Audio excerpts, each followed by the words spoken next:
Baba Yaga and the Black Geese. A long time ago, in a faraway land, there lived two children who went by the name of Olga and Sergei. On this particular day, Olga and Sergei were playing outside, climbing the trees and playing hide and seek. And all of a sudden, they heard a bellowing voice of their terrified mama calling down to them from the house. "Olga, Sergei, get indoors quickly. We've just heard Baba Yaga's black geese have been seen around here." Now, if you don't know about Baba Yaga's 3 black geese, I'd better tell you. Baba Yaga has 3 dark-winged servants who fly around the world, searching for delicious-looking children for Baba Yaga to eat. If you ever see them, be sure to hide. Olga and Sergei came indoors and settled down in their bedroom to read. Now, as you can best imagine, on a nice day, it's very boring to play indoors. So when their papa and mama called upstairs to say they were going to the market, the children waited until their horse and cart were out of sight. And they crept outside to play. Sure enough, from high in the sky, 3 black geese looked down to the ground and saw 2 delicious-looking children to eat. Grabbing Sergei by the scruff of his neck, they pulled him high into the sky and off towards the deep, dark woods. Olga, who'd only managed to escape by diving under a prickly bush, knew what she had to do. As quick as she could, she put on her best running shoes and set off towards the deep, dark woods. She ran like the wind until, in a high, gurgly kind of voice, she heard, "Olga, Olga, Olga!" "I haven't time to stop," shouted Olga. "I'm in a rush to get to the deep, dark woods to save my brother Sergei from Baba Yaga." But when she looked down to see what had been making this peculiar little noise, she saw a tiny silver fish. The poor thing had been swimming down the river when accidentally he jumped too high and landed on the bank. Being a kind person, Olga bent down, picked the fish up in the palm of her hand, and gently dropped it back into the river. The fish darted to the bottom and popped back up with a present. It was a shell, and the fish said, "As you have helped me, so I shall help you. If ever you find yourself in trouble, take this shell, throw it over your shoulder, and I will come and help you."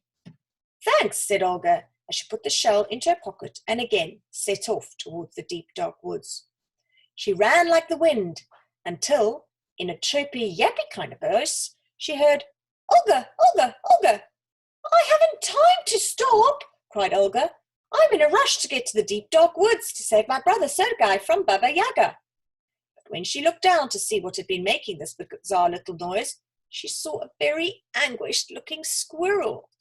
The poor little thing had been bounding around in a field when it accidentally put his foot in one of the farmer's rabbit traps and couldn't get out.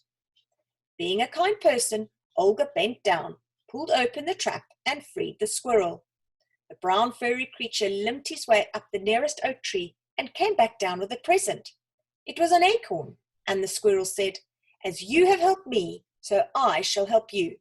If ever you find yourself in trouble, take this acorn, throw it over your shoulder, and I will come and help you."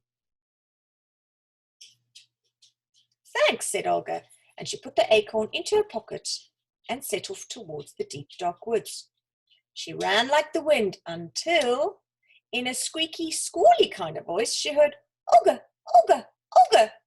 "I haven't got time to stop," snapped Olga. "I'm in a rush to get to the deep, dark woods to save my brother Sergei from Baba Yaga." But when she looked down to see what had been making this annoying little noise, she saw the tiniest animal of all, a very sad-looking field mouse. Someone had been moving stones and boulders to make a wall and covered up the mouse's hole. Being a kind person, Olga bent down to the boulder, grabbed it with both hands, and pushed. The boulder rolled away, and the tiny mouse gleefully jumped down its hole and came back up with a present. It was a stone, and the mouse said, "As you have helped me, so I shall help you. If ever you find yourself in trouble, take the stone, throw it over your shoulder, and I will come and help you." "Thanks," said Olga, and she put the stone in her pocket and went on until she came to the outskirts of the deep, dark wood. Olga crept into the woods and through the tangled, smelly trees. She was hoping against hope that she could find Baba Yaga's house in time. Suddenly, there in a clearing, she saw it. But Baba Yaga's house is no ordinary house. It stands on chicken legs.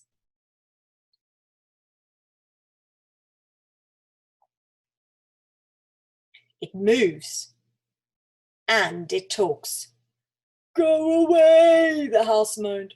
"Baba Yaga will surely eat you." But Olga knew what she had to do. She climbed up onto one of the legs and pulled herself up into the house.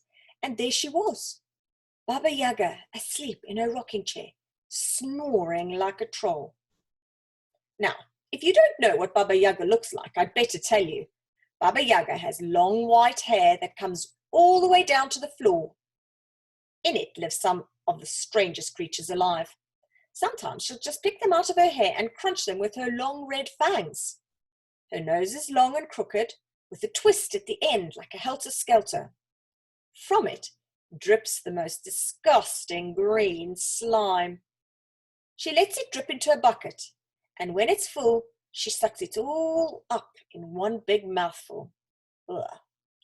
Baba Yaga has two pointed ears full of fur, rather like a badger's, only hers are full of treacly wax. She wears a green pointy hat and a long green cape that hides her long bony arms and long bony legs.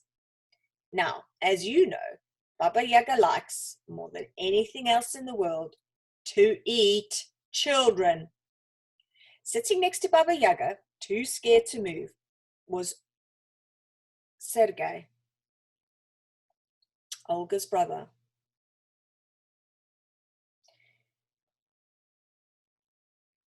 Knowing what she had to do, Olga tipped right up to Sergei and whispered, "Baba Yaga's asleep. Come on, we can make our escape." As quietly as they could, the children slid down the legs of Baba Yaga's house. But Sergei was only halfway down when he slipped and crashed to the forest floor with an almighty bang. The three black geese, who had been perched on the roof in a deep slumber, woke and squawked, "Baba Yaga! Baba Yaga! Someone's taking your dinner!" As quick as she could, Baba Yaga jumped to her feet and started to chase the children.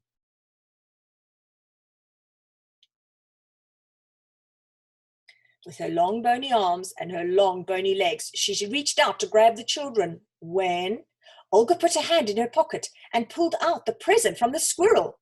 Taking the acorn, she threw it over her shoulder and, just like magic, a huge forest appeared, with Baba Yaga stuck on one side and the children safe on the other.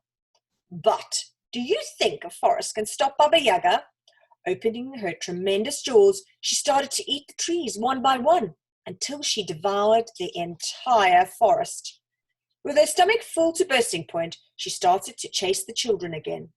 With her long bony arms and her long bony legs, she reached out to grab the children for the final time when Olga put her hand in her pocket and pulled out the present from the mouse. Taking the stone, she threw it over her shoulder, and just like magic, a huge mountain appeared, one so big that its summit disappeared into the clouds, with Baba Yaga stuck on one side and the children safe on the other. Not even Baba Yaga, with a belly full of lake and forest, can eat a mountain this size. She had to turn around and walk all the way back into the deep, dark wood without any children to eat for tea. Olga and Sergei ran home as fast as their legs could carry them and got back inside just in time to see Mama and Papa calling up to the house from their horse and cart. "Olga, Sergei," they called, "we're home. We've got sugar buns for tea." Neither their mama or their papa ever got to hear the story of what happened to their children that day. But, needless to say, whenever Baba Yaga's black geese were seen around those parts, Olga and Sergei stayed indoors with the door firmly shut.